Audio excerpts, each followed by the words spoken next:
Welcome back to CVTV News. Well, last Saturday, on the heels of Band Together to Fight Hunger in Stafford, a Spotsylvania organization called Rise Against Hunger packed 100,000 meals, that's 100,000, for our nutrition insecure neighbors.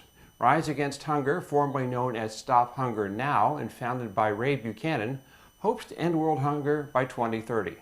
Buchanan believes in order to end hunger, you have to create a global community that will no longer tolerate it. And the way to do that is to get people engaged and involved. It took 600 volunteers of Girl Scouts, sports teams, schools, and church groups at Riverbend High School only 45 minutes, wow, to assemble 100,000 sealed meals of rice, soy, dried vegetables, and vitamins. At the end of the day, the packed boxes were shipped to a Rise Against Hunger warehouse in Richmond. In turn, Rise Against Hunger will distribute the meals to schools, orphanages, clinics, and hospitals around the world. Each meal costs a mere 32 cents for ingredients and shipping. That's making a little go a long ways. Ms. Terry Blackburn Parker, Minister of Connection, at Salem Baptist Church, noted that the volunteers came from and raised money, were connected to Fredericksburg Christian School, Riverbend High School, Tabernacle United Methodist Church, and Salem, Mount Zion, Shiloh New Site, and Chancellor Baptist churches. The organization raised money for the event throughout the year. When they first started over 10 years ago, this has been worked for a long time, Pastor Blackburn Parker said they worried that they couldn't fill 10,000 meals.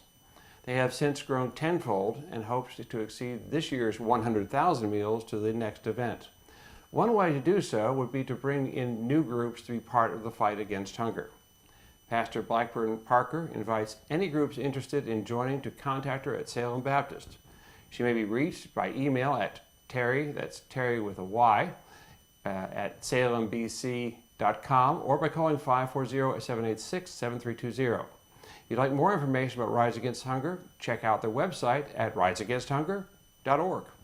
Well, on the heels of doing good with food, I want to tell you about Micah. Lately, we've been following Micah Ecumenical Services to learn how to grow community and care for the most needful citizens. Did you know that on any given night throughout the year, there are 30 to 40 people in our area whose only source of shelter is tent or a sleeping bag? That's grim.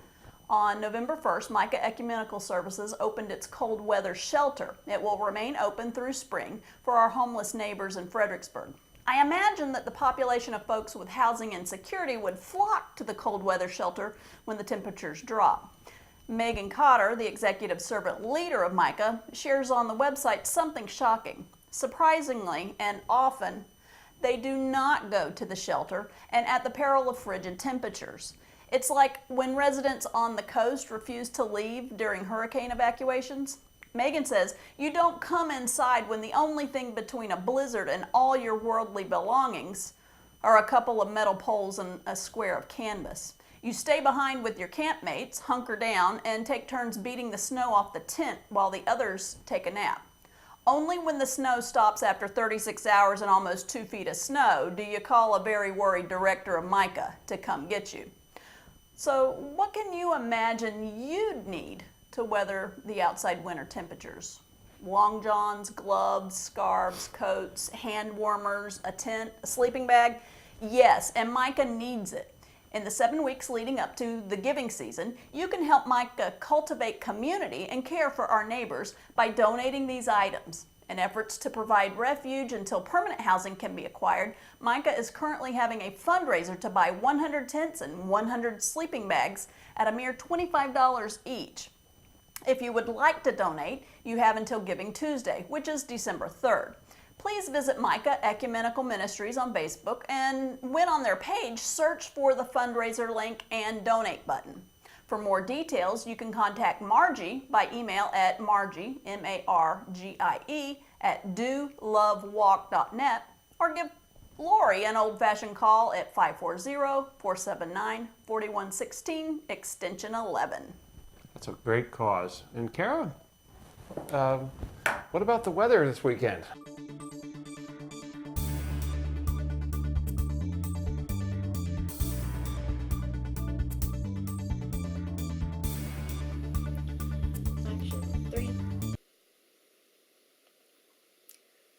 I'm Colucci with CVTV Weekend Weather, and here is your update for, one of the last weekends we've got in November officially.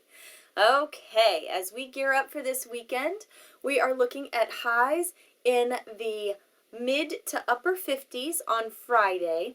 We are going to have some precipitation on and off, mostly throughout the day. Should clear up as we start that evening commute to really get the weekend started.